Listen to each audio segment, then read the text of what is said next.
Welcome back. I'm your host, Dr. Hammond, with Parenting Explained with Dr. Hammond.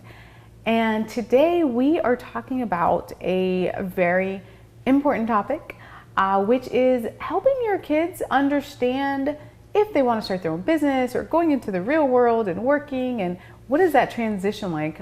We have an expert with us today, Beverly Walthour. She is a business strategist for Christian female coaches and consultants. She has over 15 years of experience as an educator and a speaker, a consultant, and a trainer. And she's a published co-author, and she's been featured in numerous television, magazines, radio shows, you name it. So she is a wealth of information. We are grateful to have you. Welcome to the show. Thank you so much. Thank you for having me. Wonderful. Thank you for being here. So let's just talk about what you would say. There's a lot of parents that maybe they have their own business, or maybe they have a child that sort of has this entrepreneurial spirit. But what would you say to parents who want to teach their child about maybe starting a business?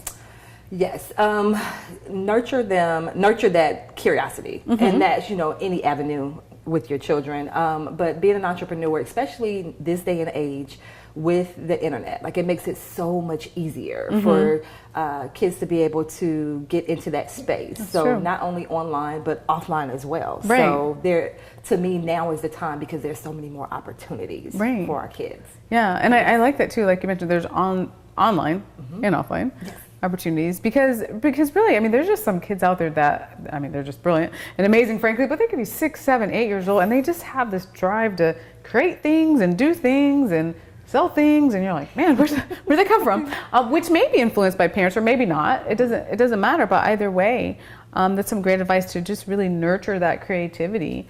And what have you found, though, to be some common fears when people think about starting a business or getting their child into business later on? I think one of the biggest fears is that of the unknown, and of course, not wanting your child to be disappointed, and if it doesn't work out. So for a lot of us, I think it's the fears of the adult that we pass on to the kids, and you want to keep them protected, and being an entrepreneur is definitely not for the faint of heart. Yes, but we know kids are resilient, so very resilient.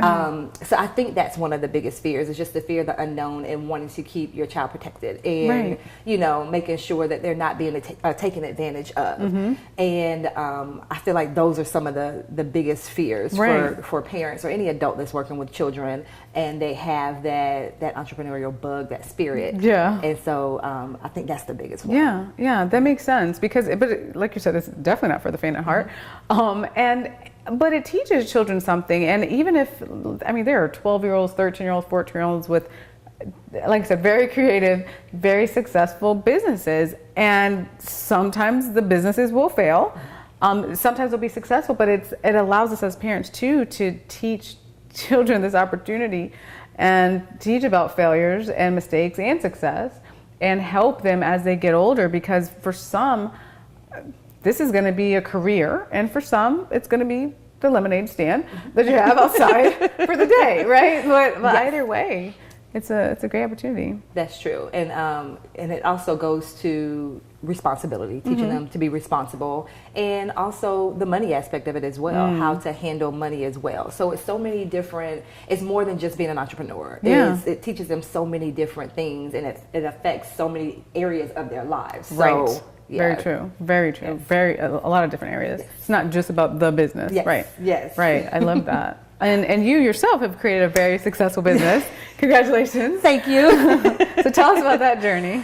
Oh, and I love that word, journey. Yeah. It's always a journey. Because that's what it is. Yeah. And for me, I did not know anyone in my family, in my inner circle, that was an entrepreneur. No. Okay. I found out when I was an adult that actually my grandmother owned a convenience store. I didn't know this until I was grown. Yeah. So, but yeah, for me, that journey started. I was a middle school math teacher for 14 years. And a friend of mine, she left the profession to start her own in-home tutoring company. And she was like, oh, Bev, I replaced my teaching salary. I'm like, oh, wait a minute. That caught my attention. I'm like, wait. So I said, well, I can do that too. I mean, I teach math, and for the subjects that I don't know, I can hire other tutors to help me. And so that was the extent of me preparing to become an entrepreneur. So I left the profession. At that point, I had been teaching for 7 years. So left the profession to start my in-home tutoring company. And lo and behold, and this is something that I see even now, with this being my 4th business now. You know, a lot of people have the skill, but they don't have the business mindset. Like, it's a whole different world. Yes, being an entrepreneur versus being an employee. Right. And so, long story short, that business lasted about 2 years due to fear. It was like, oh my gosh, what if I don't get another client? What if I get sick? So I always say, I what if myself back into my comfort zone, which was education. Right. So, so that was the start of the journey. Since then, I've gone on to start 3 more businesses since then. Because once you get bit by that bug, it's kind of hard to shake it. So, yes. So that's my journey into this entrepreneurial world. And that's, you know, I'm glad that you have really been honest with that, because that is so true. I mean, just the fear and what the fear can do, it's very true. The what if, but kids have that too. Yes. So parents have to be aware of that. If you could have a 16-year-old doing something really successful and they're, what if this, and you're looking at them like, you're ridiculously successful right now, right? But still they, you know, take that time, and, you know, the fear just kind of grips them. Yes. And so, of course, the younger they are, the less fear they have. Like, once again, that's us projecting our fear on them. But, you know, so that's why I start them young. So, you know, they have those experiences. Just like you said, you mentioned the lemonade stand, but, you know, something where they can set that up. Yes. Or even, you know, they're younger and they're selling Girl Scout cookies. Like, stuff like that. Those types of things where they get that experience. It's awesome. Yeah. So, yes. That's very awesome. awesome tips.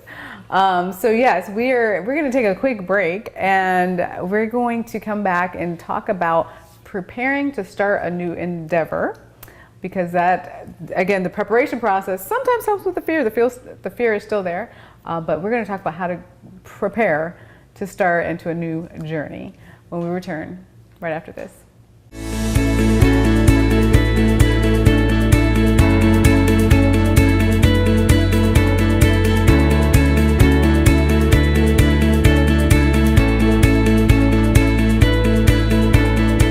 I'm Dr. Hammond, host of Parenting Explained with Dr. Hammond, and I'm here today to give you some tips about how to help your child to thrive. So one of the biggest things that I've learned as a child psychologist is that parents want their children to be healthy, happy, and successful. Those are a couple of things that parents really want. So one of the things we need to understand is parents don't just focus on a good education for your child. While it's very important, the academics, but you need to understand, you need to teach your child how to deal with strong emotions and how to be emotionally healthy, because this skill will serve them well in life. When they are in the real world and they're faced with a situation with their supervisor where they're not getting along with them, or they're in the real world and they're having a fight with their spouse or significant other, when they understand how to manage their emotions that are going to come up, you're setting them up to be successful and to thrive.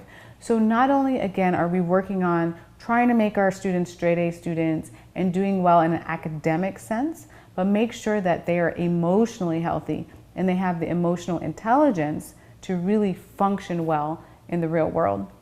The second thing that is so important is we need to start having more conversations with our children about bullying. And it goes in a lot of different directions with bullying. Not only do you need to have conversations about what to do if your child is being bullied, but you also need to have conversations about what to do if your child is seeing someone else being bullied.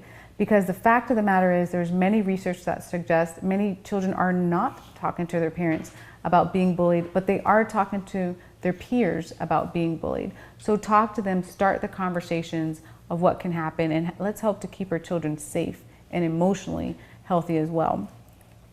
And another tip is really we need to teach our children the value of giving back to others, and not only in their childhood, but to teach them throughout and model for them the importance of giving back and contributing to their communities, because there's many things they can do as kids as teens, and of course we want them to do this as adults.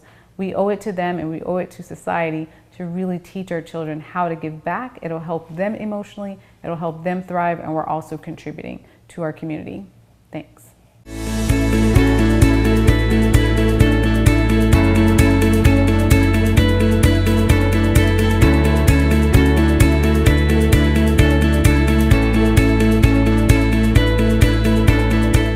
Welcome back to the show. We have an amazing guest today, Beverly Walthour, who has been telling us really about her journey and about starting a business and really teaching children. It's not just about the business, but teaching children the skills of managing themselves and being successful and using their creativity. So I really want to know, do you think that there's ever an age where it's too early to start talking about being an entrepreneur? Because sometimes as parents we're like, entrepreneur, like that's for adults. But what about for kids? Is it too? I don't think it's too early, because once again, kids are so creative. So why not use that creativity to show them that there are options out there? Yeah. Because for us growing up, it was, okay, you went to school, you graduated from high school, you went to college, got a job, did that for what, 40 years? I don't even know how long anymore. And then you retire. Yeah. But now there are options now. Like, you know, it's not so cut and dry anymore. It's not so black and white anymore. And so I definitely don't think it's too early. You know, if they're starting to ask questions, they're starting to explore, then why not? Right. And so so I'm definitely, and like I said, I was an educator, so I am such a strong advocate of starting them in elementary school. Nice. And, you know, nurturing that, and once again, just letting them know that it's just another option that they have. Yeah, so, I like that. And so you said, like you were saying, elementary school even. Yes. It's not too early. We don't have to wait until they're 16, 17 about to go into the real world, per se. Exactly. But start even elementary. Exactly. And you see now, there are young kids writing books because it's not easy to self-publish. So, you know, it's so easy to self-publish. Yes. So, I mean, it's like I said, it's never too early. Never too early. Yeah. And encourage, I mean, there are some kids, like you said, they love writing. Like that's their outlet. I have seen some amazing kids. I'm like, oh, you wrote that? You know, and they're 9. I mean, but great. I mean, have your own book. It's pretty easy to find someone to do a book cover and put on Amazon. It gives them a sense of accomplishment. It empowers them. You're telling them what you're doing. I'm okay with that. Right? Because sometimes as parents, we want them to be like, ooh, do this, and their creativity's over here. Yes, and we kind of have in our minds, you know, okay, I want you to be a doctor, I want you to be a lawyer, I want you to be a teacher. You know, we kind of have these preset notions of what we want, and, you know, we kind of put that on the kids. But, you know, like I said, just allowing them to be able to explore their creative side, you know, whether or not, you know, it's something they're doing creatively, whether or not it's academics, whether or not it's sports, any of those things. Exactly. Like, there's so many avenues and arenas out there for them to try. Right. So. And so be happy with their strengths. Encourage their strengths that they currently have. Yes. And so you co-authored a book. Tell us about your latest book. Yes, I am the co-author of the book, Tying the Knot Between Ministry and the Marketplace. Actually, volumes 1 and 2. Yeah.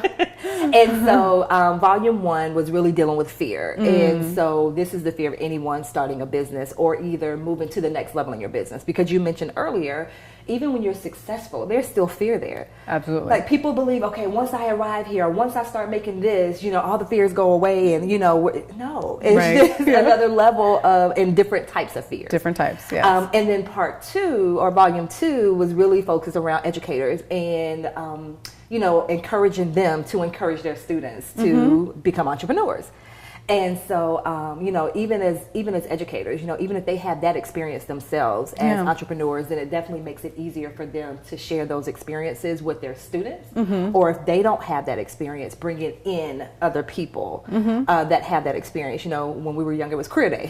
And, you know, but definitely having those types of things where if it's not a part of the school that you're in, you know, see if you can get something like that in your schools where students see that once again, it all goes back to letting them know that they have options. I like that. Yes. I like that a lot because it's true. I mean, what kids are learning in school, if you're only learning like you can be a doctor, you can be a lawyer, you can be a teacher, you can be there's more than 4 or 5 things, right?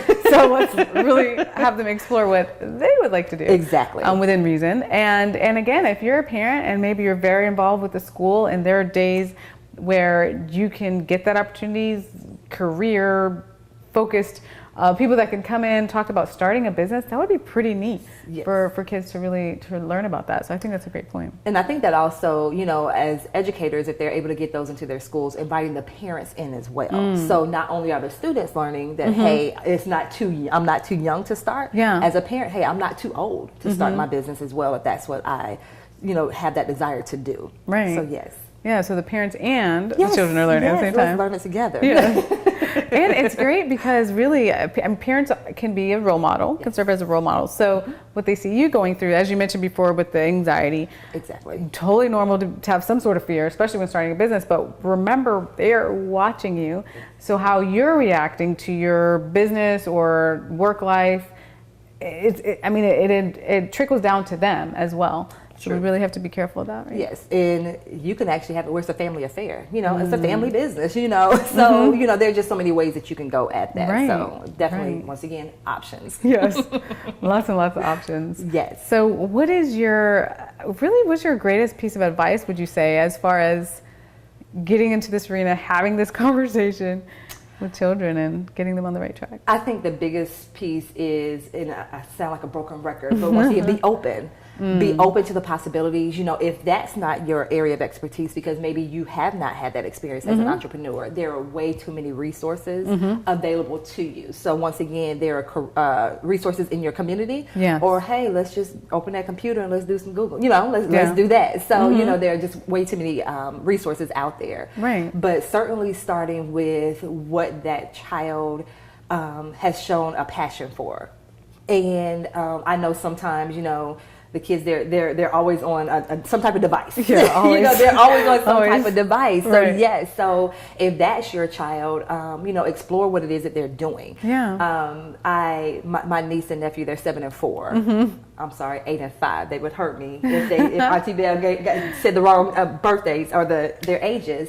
But they're on YouTube. I'm like, what are you doing? Like, I don't understand. And they're actually like watching kids open gifts or watching kids make that jelly, that stuff. What is that stuff? That gooey stuff. Yeah. And so for me, initially when I saw that, I'm like, what are y'all doing? But then my entrepreneurial mind started churning. I'm like, wait a minute. You know, this is something where where they're creating videos and, you know, being able to monetize on that, or where they're showing someone else, you know, something. And for them, they may just be playing, not realizing that, hey, you're actually teaching someone something. Right. People pay for information. Right. And so, you know, like I said, don't discount what it is, because that was my first, like, what are you doing? Why do you have me watching this? Yeah. But, you know, they're very entertaining, actually. Exactly. Yeah, I'm like, you know, so just, but don't discount it. Like, actually look at it and, you know, help your child brainstorm some ideas of what they can do to take that passion that they have and actually, you know, figure out how they can generate revenue. Yeah, because, I love that. Yeah, people are selling air, so hey, there's a market for everything. There is a market for everything, and to that point, make sure that you understand and know what your children's passions are. That's a great place to start, as you mentioned. If you're not sure, there are some children I've heard of, preteens and such, that they've started nonprofit organizations. And if you're, as a parent, saying, I have no idea how in the world to start a nonprofit for my child, then like you said, there's Google and there's resources in the community if you decide to take that route. But again, try not to stifle your child's creativity, as you mentioned, because it's so important what they're passionate about. I mean, there are kids that are literally changing the world. It is amazing. Yes. So great tips. We're going to be back with Beverly Walthour right after this.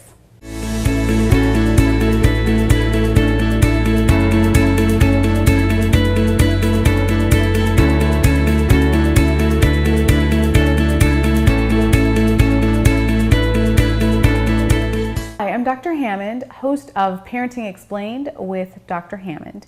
And I'm here today to give you some tips about how to help your child to thrive.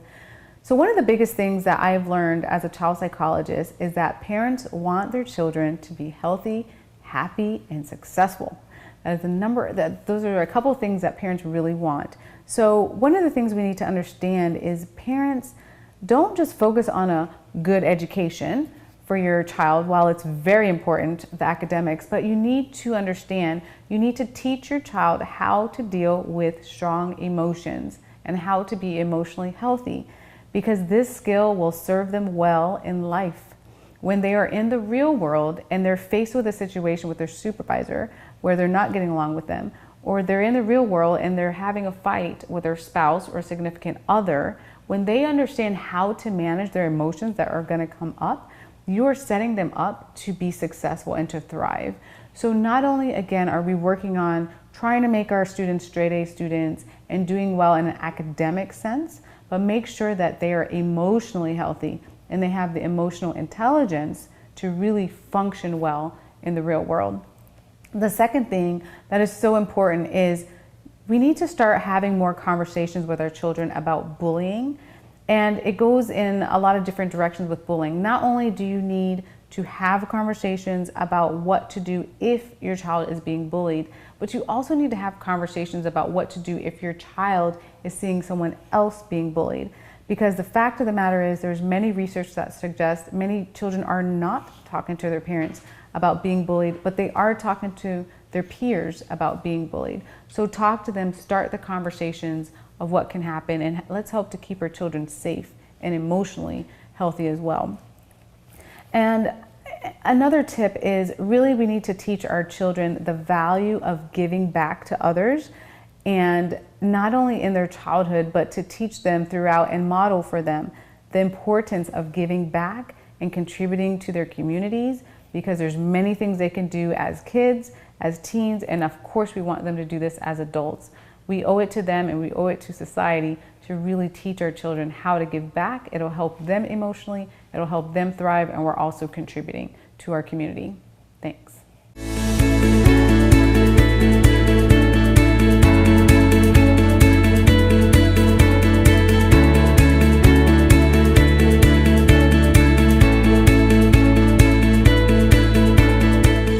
Welcome back to the show. We're here with our guest, Beverly Walthour, and she has been sharing some really juicy and amazing tips about your child and not stifling creativity, and if they want to start a business or if they want to start some type of endeavor, how to start that process, which is really exciting for our children. So how can people get a hold of you if they want more information about this? Yes, so if they want more information, they can find me online at beverlywalthour.com. Social media. Yes. I'm over all the sites. So what is this Facebook, Twitter, Instagram, Pinterest, YouTube? What did I leave out? LinkedIn. So connect with her on social media. Yes, for sure. yeah, and on all spaces it's Beverly Walthour, so my first and last name. Awesome, yes. Awesome. And if they wanted to get a copy of the book? Yes, the same thing is on my website. On so your they website. go straight to my website, beverlywalthour.com, and they can get a copy of the book as well. Awesome. Yes. So yeah, so definitely connect. I know you have very valuable resources, definitely. And you talked a little bit earlier about your own journey into starting a business, but what about, for some people they've said the role of faith or spirituality has really helped them through that process. Have you found that to be the case with you, and in what way? Yes. Has faith, yeah. So that's a yes. Yes. My faith is huge. It's played a huge role in my journey. And for me, it's been really and truly understanding that this desire, this passion that I have to educate, initially it was educating students in a classroom setting, and now I'm educating their parents now when it comes to getting their businesses up and running. Yeah. And for me, I've taken some leaps of faith, as I like to call it, leaving a career. When I talked about the first business, leaving a career that I was established in 7 years in, and jumping into something that I had no experience with. Idea. Yeah. But God was able to maintain me for 2 years in that business. Nice.